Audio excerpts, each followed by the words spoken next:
The house where Mercy dwells and walks in white shoes softly down the corridors of pain. Only yesterday those corridors were thronged like this with nurses, whole platoons of nurses, graduate and practical, paid and volunteer aides, bringing their competence and sympathy to the suffering and the sick. But that was yesterday. Today, with more people than ever before seeking medical attention, with more patients than beds in hospitals, only 300,000 registered graduate nurses on active service, our nation faces a grave and immediate crisis. The lights on the hospital call board flash faster today than they can be answered. Each one is a distress signal sent to thousands of nurses who aren't there, who don't exist.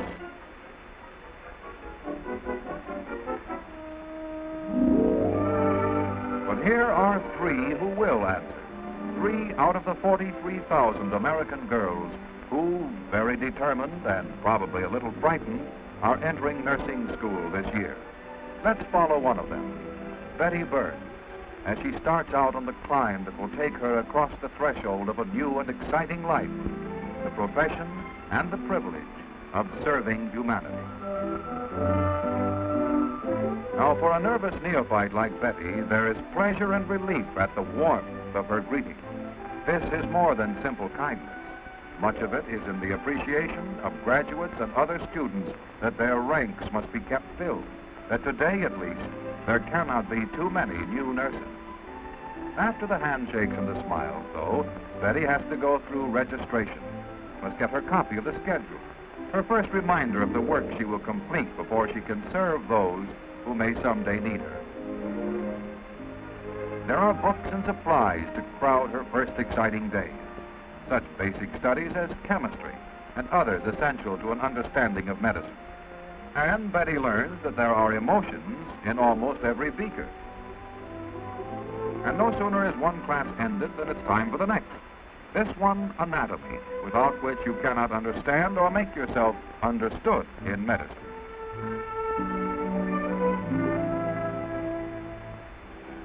There are the precise instruments of microbiology, an introduction to crime detection in the underworld of man's almost invisible enemies. Betty learns that taking a census of deadly organisms could scarcely be learned at home, and that cooking becomes a potent tool of healing under the name nutrition and diet therapy. And soon she'll have a student nurse uniform. Will look so much like a nurse that you'll almost feel like one. See, now she's the pride of her nursing arts class, even though her patient, Mary Chase, shows slight appreciation of her attention. Here again, Betty finds that scores of simple things she did at home must be practiced with proper hospital precision. All this concentration, however, is destined to make instinctive the hundreds of details in the work she is preparing for. The habit of care and exactness may someday ease a suffering patient.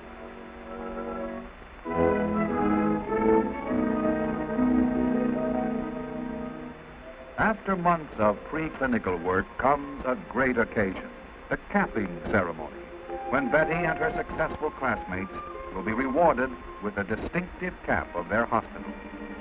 Once she has the cap, she knows she's passed the stiff requirements. The emotional satisfaction is deep, for this milestone is marked by ceremonial flames commemorating nursing's great mentor, Florence Nightingale, the lady with a lamp. Veneration of a great tradition means much to these young student nurses, and perhaps the cap means more. Men may not understand this. Women will. Betty starts clinical training by preparing a medication. Her exactness and her careful check of each detail in the delicate matter of dosage are more important than mere steps in a severe routine. Precision here is an absolutely necessary factor in the successful treatment of the patient who will soon receive this medicine. And the correct performance of Betty's job is watched by an experienced graduate nurse instructor.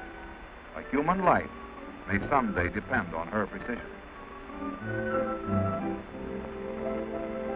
Treatment trays and those everlasting forceps. You'd almost think they'd find a simpler way to keep instruments sterile. But you learn, Miss Burns, you learn by doing. And you get so that it's second nature to baffle the bacteria.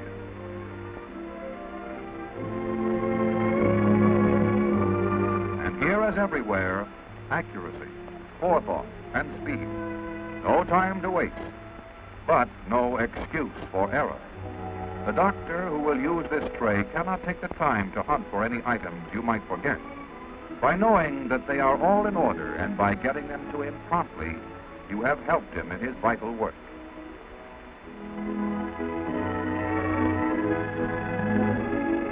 Getting the right things to the right places on time is of prime importance in any organized activity, especially in the work of caring for the sick. Unless you had been accompanied by a graduate nurse, you could not have left that tray of medicine to help move this patient. Your skill makes this an easy task.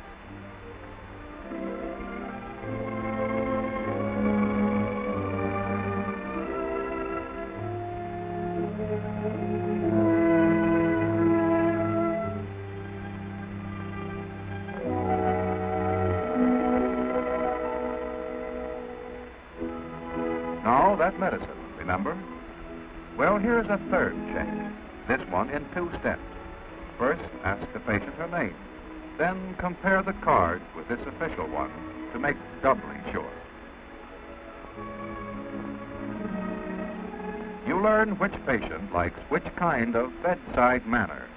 And you find that knowing how to keep on pleasant, easy terms with the sick makes your task simpler and helps speed their cures as well. Often they'll reward you with the smile of thanks which makes this work worthwhile. Many phases of hospital work are so highly technical that nurses must be ready to help their doctors in an almost endless variety of complex treatments.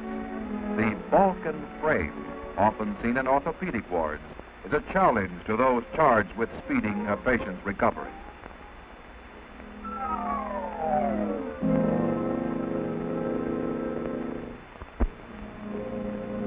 Of course, all work and no play will make Betty a dull girl.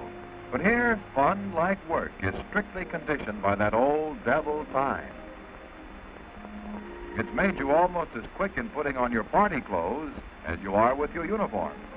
But because the heavy date must be impressed, you take extra special care. He's just starting out on his career, too, and any economies are helpful.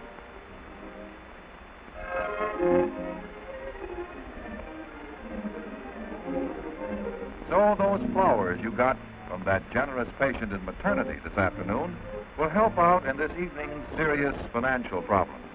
Lucky you kept them fresh in the tray room icebox.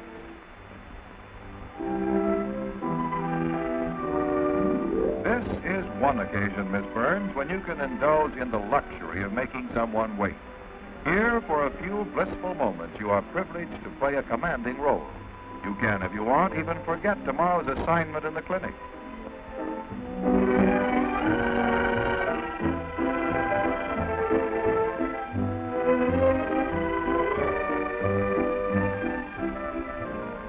But you can't forget for long. And you've learned that there's a clock in every good nurse's subconscious mind. So make the goodbyes short and sweet and hurry back. Tomorrow is another day. A day with outpatients and the versatile hospital personnel which cares for them. Only experienced students are qualified here, and the black stripe on Betty's cap shows that she has over 2 years of work behind her. Her cases are so varied that you will find use for everything she's learned. Her hospital moves out into her community, expanding its service to every citizen. This work gives scope for almost all the knowledge a nurse can get. Luckily, Betty's background is now wide, and since her tastes run toward pediatric nursing, caring for this young patient is a gratifying experience.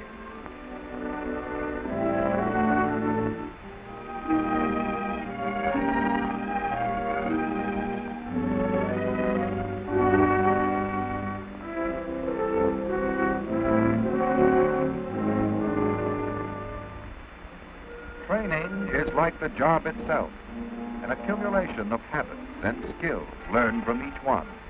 Accuracy in time, in temperature, deftness in every movement of the hands, a constant determination that no bacterial invaders can be allowed. It takes all these skills and more to qualify for surgery, where technical perfection is idolized.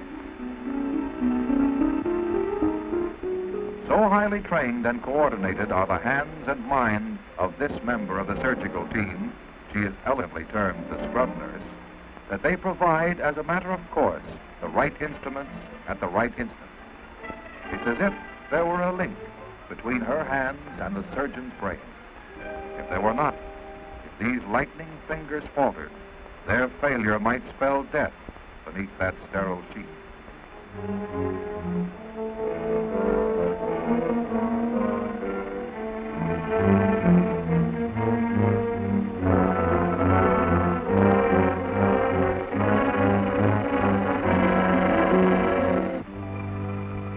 The strain of an operation is almost overpowering, but the patient is okay, and Betty knows that she did well. Even so, she's glad the supervisor thinks so, too. The human touch is everywhere when you serve humanity, and perhaps this is most keenly felt in the obstetrical nursery. Here, a stern aseptic discipline keeps even parents out.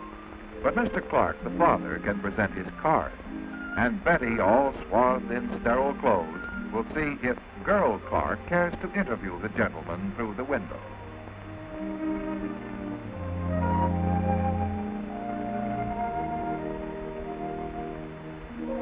Well, Miss Burns, it looks as if you'd hit the jackpot.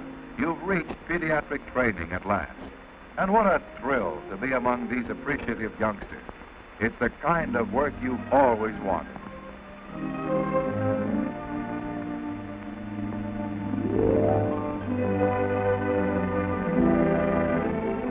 You've come to the end of the beginning, graduation.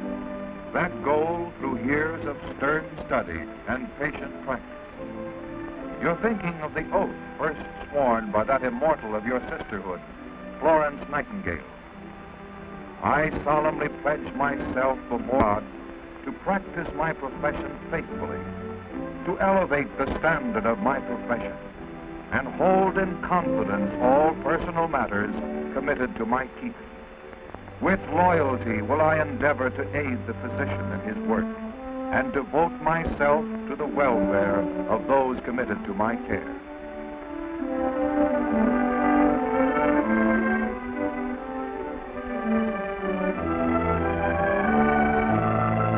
This is it, Betty. Now you're one of this year's 34,000 new graduate nurses. What lies ahead for these girls in white? Well, here's your classmate, Mary Ballard, typical of thousands who help doctors as office nurses. Her counseling and placement service told her she'd be well suited to this work, and Mary's boss and hundreds of patients are glad they did.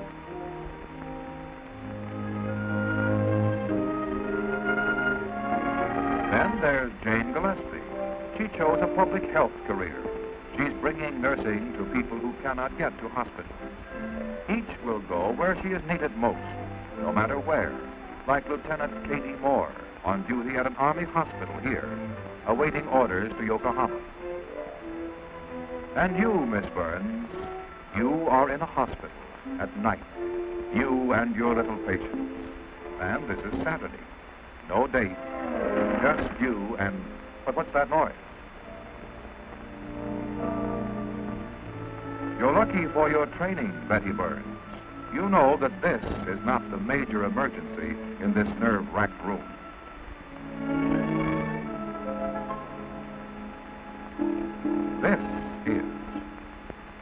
like thousands of your sister nurses and hospital staff assignments, have learned to gauge an emergency. It's well you have. You may have saved a life because you know your job. The gentle craft of nursing has come a long way down the corridors of time since this nurse assisted at her first operation. She has seen 100 changes in practice and procedure. But Nightingale's lamp burned brightly in her heart way back when she graduated, starched and proud and inspired by the ideal of service.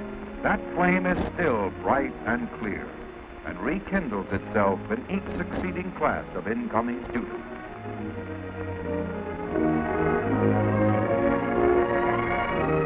Yes, look well at Betty Burns, registered nurse, handmaiden to the noblest art of man, healing.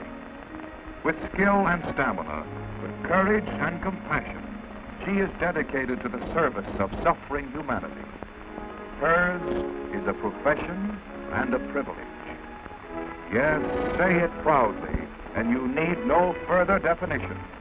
She is a nurse.